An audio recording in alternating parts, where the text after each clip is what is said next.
नमस्कार दोस्तों। मैं विशेष रूप से आज जिस घटना का उल्लेख कर रहा हूँ वो एक ऐसे महानायक से जुड़ी हुई है जो महानायक आज भी एलीट क्लास अर्थात संभ्रांत वर्ग से लेकर नीचे वाले तबके तक आज भी महानायक है, और वो नाम है नेताजी सुभाष चंद्र बोस। मित्रों, हाल ही में उनके जीवन और मृत्यु के बारे में ढेरों रहस्य हैं जिन पर पर्दा अभी उठना शेष है, लेकिन वो बातें बाद में।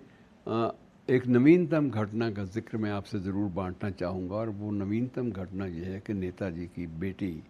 जिसकी उम्र अब 82 वर्ष की हो चुकी है, अनीता ने अपने हमारे प्रधानमंत्री, अपने देश के प्रधानमंत्री श्री मोदी से एक समाधान मांगा है, और वो चाहती है कि जापान में नेताजी के जो अवशेष रखे हैं उनके बारे में समाधान अवश्य दिया जाए। एक बेटी होने के नाते उसका भी अधिकार है, और देश के हर उस शख्स का जो नेताजी को अपना महानायक मानता है। ये आमतौर पर मान्यता अब ये स्थापित होती जा रही है कि जापान में एक रैंकोजी स्थान है, तो रैंकोजी में एक बौद्ध मंदिर है। उस बौद्ध मंदिर में एक कलश रखा है जिसके बारे में दावा यही किया जाता है, कहा यही जाता है कि इस कलश में नेताजी की अस्थियां हैं, उनकी अवशेष हैं। और ये काफ़ी ज़्यादा, मैं आपको ये बता दूँ, अनीता बोस का नाम पूरा भी आपको बता देना चाहिए। अनीता बोस फॉफ के नाम से, पी फॉफ, पी भी लगता है इसमें, पी साइलेंट है। अनीता बोस फॉफ ने हमारे प्रधानमंत्री की हाल ही जापान यात्रा के मध्य भी ये संदेश उनको भेजने का प्रयास किया कि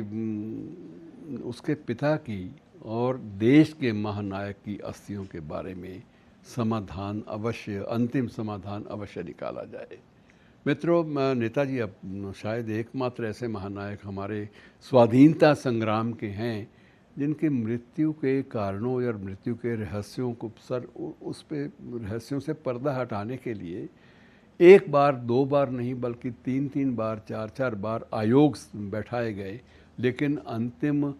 सर्वस्वीकृत, सबको सर्वसहमति जिस पे हो सके ऐसा सर्वस्वीकृत कोई समाधान, कोई रपट जो है वो नहीं आ पाई। और जो भी रिपोर्ट्स आई, जो भी जांच समितियों की जो भी रिपोर्ट आई, उन सब पर प्रश्न चिन्ह लगाए गए। आज भी देश में एक बहुत बड़ा वर्ग है जो ये नहीं मानता कि उस विमान दुर्घटना में 1945 की उस विमान दुर्घटना में 18 अगस्त की शायद वो घटना थी कि नेताजी की मृत्यु हो गई थी एक विमान दुर्घटना में। आज भी देश का बहुत बड़ा वर्ग एक ऐसा है जो इस बात को स्वीकार नहीं करता। बहरहाल, नेताजी की संतान एकमात्र है फॉफ, जो है मिसेस फॉफ, अनीता, और वह व्यक्तिगत रूप से भी आना चाहती है। उसकी एक ही मांग है जो बड़ी तार्किक लगती है कि उन अवशेषों के साथ उसके डीएनए का, क्योंकि वो एकमात्र संतान है नेताजी की, उसके डीएनए का अवशेषों के साथ मिलान करके देख लिया जाए। यदि इस बात की पुष्टि होती है कि ये अवशेष नेताजी के ही हैं और उनकी बेटी द्वारा जो प्रश्न उठाया गया है वो तार्किक है, वो चिकित्सा विज्ञान के अनुसार भी सही बैठता है, तो उनको ससम्मान उन अवशेषों को देश में लाया जाए। ये उसका एक आग्रह है, और उसका आग्रह बड़ा तार्किक है, और उसका सम्मान, उसकी भावनाओं का सम्मान उम्मीद की जानी चाहिए कि आने वाले समय में हमारे प्रधानमंत्री इस बात की ओर बाकायदा ध्यान भी देंगे। और अनीता, मैं आपको ये भी बता दूं कि अनीता इस समय ऑस्ट्रिया में जन्मे एक अर्थशास्त्री से विवाहित है, और वहीं पर ही वो जर्मनी में ही रह रही हैं, और वो बाकायदा ये आग्रह कर रही हैं कि किसी भी रूप में उन्हें इस बात का अवसर दिया जाए कि वो बाकायदा